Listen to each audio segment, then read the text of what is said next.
Hello and welcome to another Doctor's Assistant 1 video, and today I'm doing a video on my autism part 1,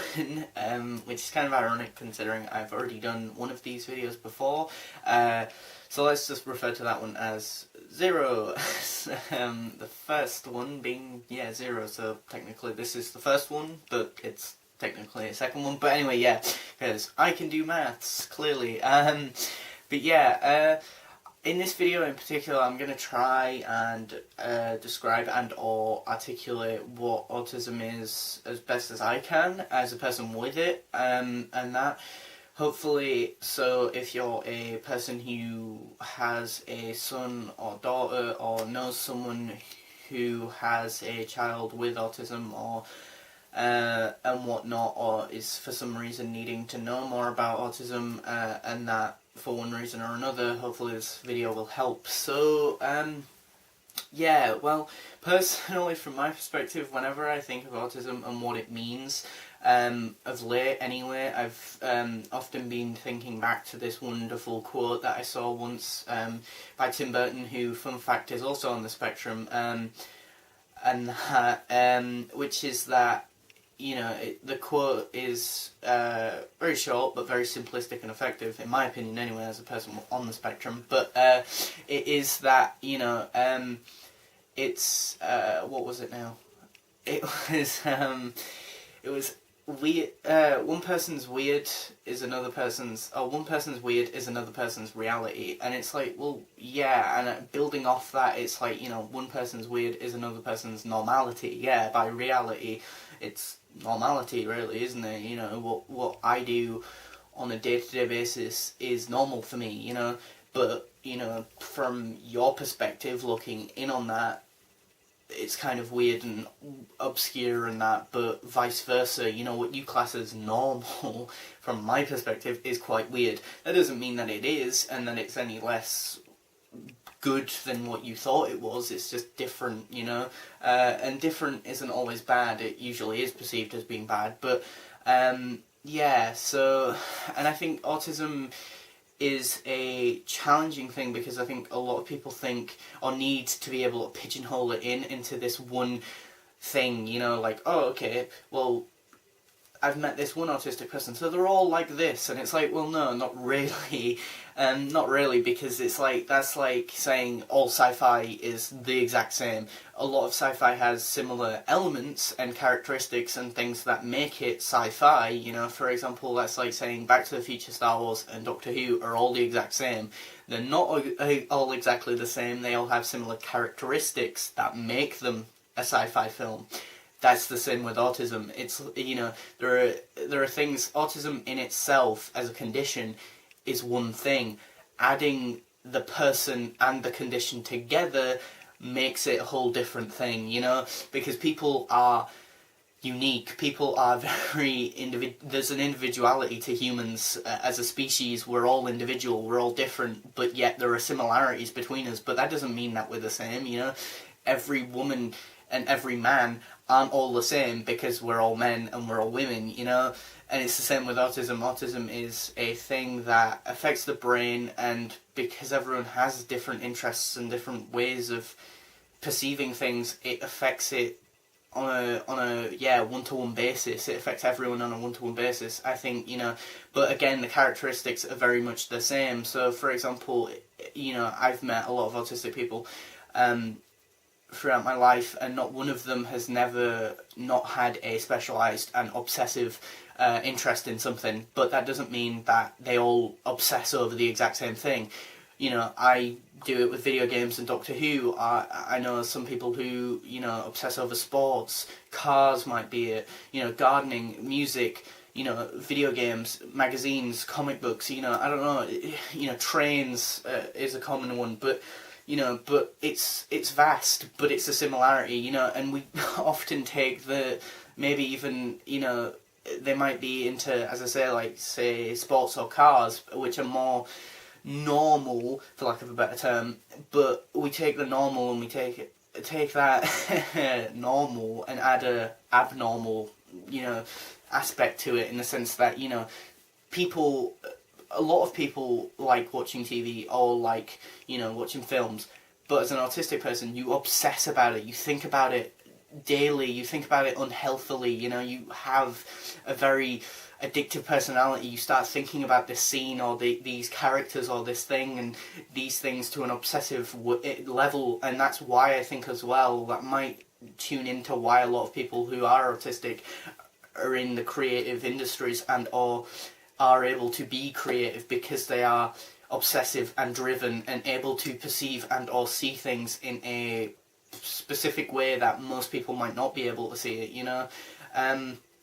You know, because again, there's a misconception that a lot of autistic people can't be creative because, you know, they need logic, they need logical stuff, they need routine. But, you know, like for example, being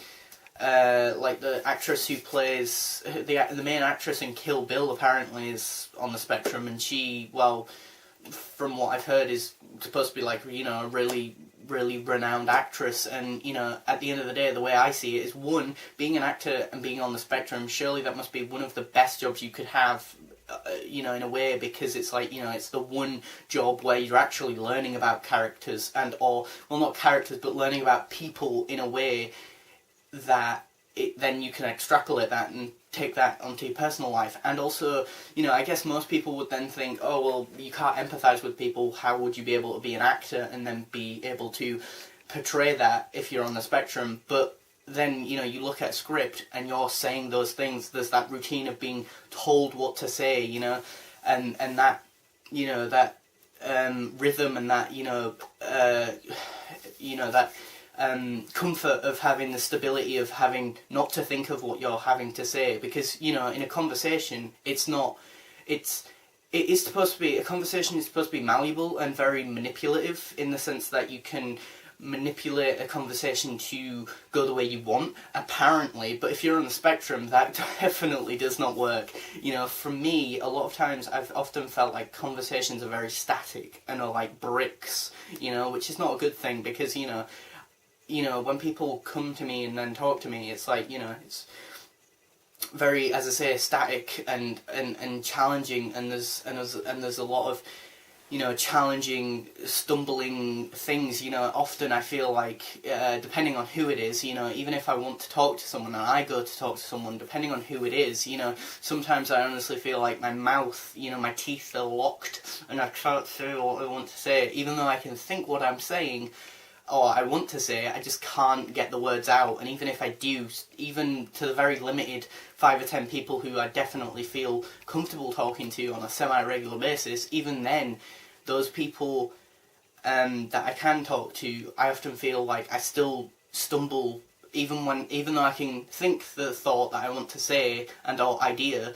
communicate that out verbally. And then when I have, even though I've done those 2 steps, I can fuck up at the end, and by that point, you know, they'll be like, what do you mean by do this? Or what exactly do you mean? Are you trying to be funny? Are you doing this? Are you doing that? And it's like,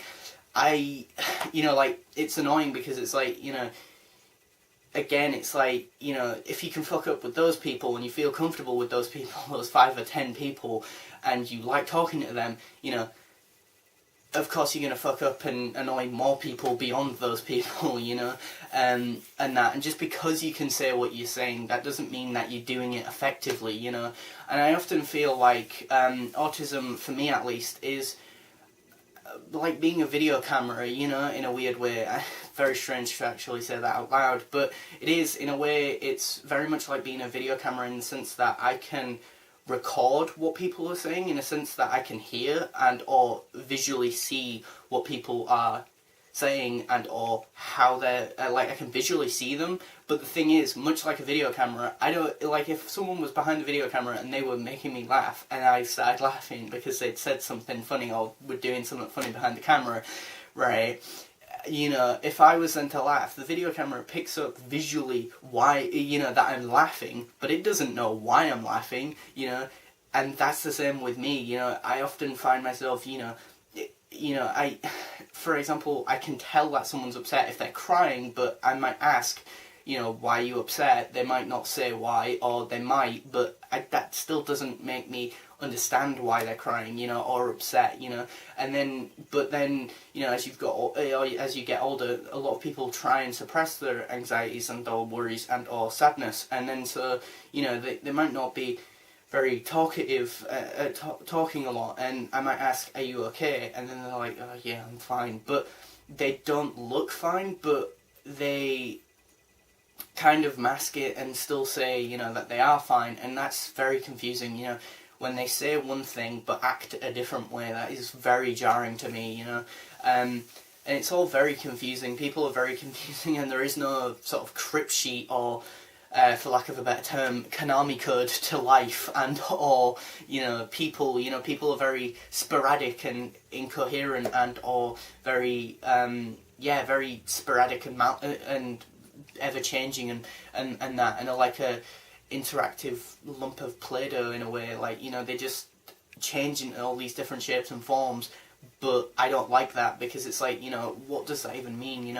it's confusing. It's like when people assume because I'm not looking at them that I'm not taking an interest in what they're saying. Well, I can still hear you, I hear with my ears, not my eyes, weirdly enough, but the thing is, it's like, imagine if when you had to look at someone, it was like looking at a painting that for every nanosecond it was changing, and then someone behind you or at the side of you were like, so Matthew, what does that painting mean now? Every time it quickly, snapped and changed every time, how am I supposed to keep up with that, and so is it no wonder why I wouldn't just look down at their feet and not have to deal with an ever-changing canvas that is their face, and therefore I'm getting oversaturated by that, and, I'm getting oversaturated by visually what I'm seeing, but then I have to hear what they're saying and then process that, and that all gets jumbled up in my head, often. And then depending on where we are, there's lots of sounds, there's lots of lights, smells maybe, I think sensory-wise, my main three things that personally affect me are definitely hearing, slash sound, then probably, visually, and then probably smell, and by visually I mean if there's lots of people and lots of people are moving around, and then there's someone in front of me and I need to talk to them, but there's lots of stuff going on in the background, that might, sort of overwhelm me a bit, but it's very weird. Again, autism's kind of like, for me at least, it feels like having a invisible version of yourself on top of me, or latched on at the side of me, or at the back of me, and that latched on to the back of me, and and unfortunately in a negative capacity, it feels like, like when I'm getting stressed or anxious, or I feel alone and therefore start to dip into depression, I feel like the version of me that's on my back, that's invisible, is like lunging itself and clawing its way down, like I'm sinking and that I'm in like quicksand, and it's awful, and me just talking to people feels like such a slog, and it feels less fluid and coherent, and my speech and my ideas and everything starts to get condensed down into this garbage and this rubbish, but in a positive capacity, it feels then lighter, and it feels like it's just whispering in my ear positive, nice things, like I might be able to stick at a task for, God knows how long if I really wanted to, if I really enjoy, say, doing my 3ds Max work at college, I can do it for X amount of hours if I really needed to, but, whereas someone else would get bored and need that constant variation, but if I'm really happy in what I'm doing, and I know what I'm doing, and I'm left alone, and I'm in a decently positive environment, and an environment that isn't stressing me out, then I would just be on 3ds Max for an hour or so, for X amount of hours, and I'd be fine with that, and I'd be able to just do that and be left alone, but again, and then again, other things such as, like, being able to look at something and see something like a fine detail, that most people will overlook, because most people just look at the big picture, whereas I'm really good at seeing the little things, which is common with autistic people, but again, I don't think that's it's a common characteristic, but again, it doesn't happen with every autistic person, or others are better at honing that skill, and some have it better than others, but again, it's a similar characteristic. But yeah, I think it's, understanding that from my perspective, looking from the inside out, everyone else is the weird one. I'm normal, you're all the weird ones, but from your perspective, apparently I'm the weird one. And that's just weird, really, because I don't perceive myself as weird, and it would be nice if less people would be, sort of, less understanding about it, less people being more, or more people being more educated about autism and what it means is always good, but it's hard, because especially if I can't verbally tell you what it is, because that is part of the problem, how do you deal with that, and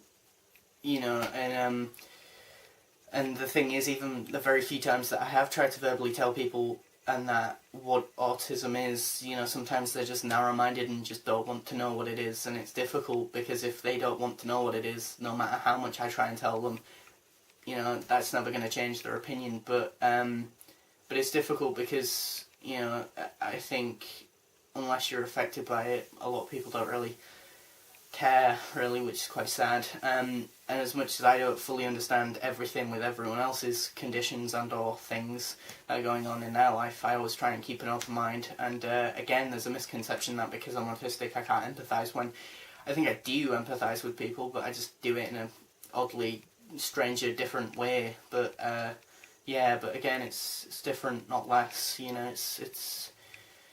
just taking a different route to get to the same answer, and you can do that with maths, but as long as you get the right answer, I don't see what the problem is, and I think people should just accept that some people are autistic, and I have quite a few autistic people in my life that I know of and who are my friends and things along that line, and they are easier to talk to because I think we're on a similar wavelength, and again, our ideology and our perception of the world is not exactly the same, but not too dissimilar,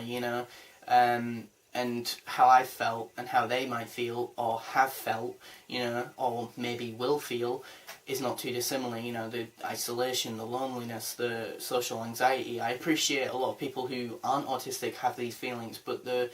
way in which we have them is usually quite significantly higher. Why? Because we have a condition that makes it difficult to connect with people, even when we are happy, or even when we are happy and or normal in ourselves, we're still referred to as being abnormal and weird and different, and then that does make you feel less happy because you're being weird and not normal and that, and because people often have to be like, why are you doing this, why are you doing that, why are you saying that, I don't understand that, and all this, and it's like, well, if you don't understand it, feck off, you don't have to understand everything. I don't know everything about every video game. That doesn't cheese me off. Well, it kind of does a little bit now that I come to think about it, but anyway, thanks for watching, comment, rate and subscribe.